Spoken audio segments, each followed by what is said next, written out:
మీరు కంప్లైంట్ ఇచ్చారు కదా, మీరు టీడీ జనార్దన్ ఇచ్చినటువంటి ఒక ఇన్ఫర్మేషన్ మీద మీరు ఇచ్చినటువంటి కంప్లైంట్ ఏదైతే ఉందో దాని మీద ఎంక్వైరీకి వచ్చారు. వీళ్ళ ఉద్దేశం ఏందని అనేటటువంటిది నాకు తెలుసు. మాకున్నటువంటి 50 మంది ఎవరైతే సోషల్ మీడియాలో యాక్టివ్గా ఉన్నారో వాళ్ళందరి మీద కేసులు పెట్టాలి, వాళ్ళందరినీ కూడా మానసికంగా వేధించాలి, ఒక రకంగా హరాస్ చేయాలి అన్నటువంటి ఒకే ఒక ఉద్దేశంతో పోలీసులు ఇక్కడికి రావడం జరిగింది. నేను ఒకటే చెప్తున్నా, నేను మీకే ఫోన్ చేసి చెప్తున్నా, ఆ పోస్టింగ్స్ ఏదైతే ఉన్నాయో అది నేను పెడతాను, నా మీద మీరు కంప్లైంట్ ఇవ్వండి, అదేదో నేనే చూసుకుంటా. మా వాళ్ళని మా పార్టీ యొక్క కార్యకర్తలను వేధించడం కాదు. ఒక అసెంబ్లీ సెక్రటరీగా మీరు కంప్లైంట్ ఇచ్చారు కదా, నేనే పెడతాను, నా మీదనే కంప్లైంట్ ఇవ్వండి. వాళ్ళందరినీ వేధించడం ఎందుకు?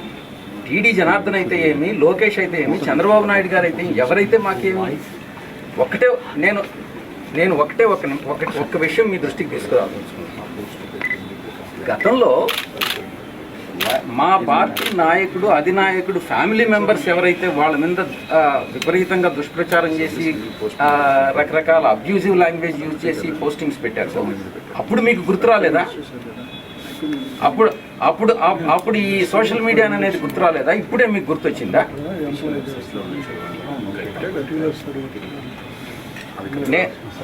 నేను పెట్టబోతున్నాను, అది ఎవరు పెట్టరు, నా పేరుతో వస్తుంది.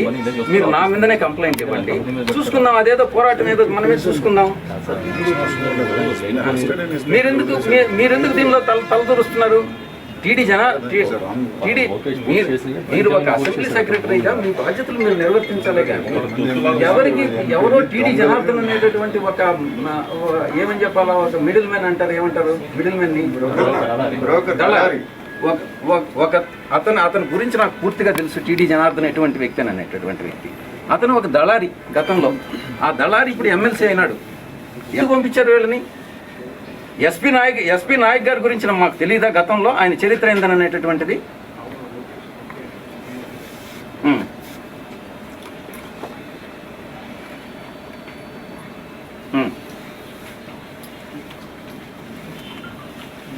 ఆ రూల్స్ అనేటటువంటివి మీరు ఏ పార్టీ అదేం యాక్షన్ తీసుకుంటారో చూద్దాం.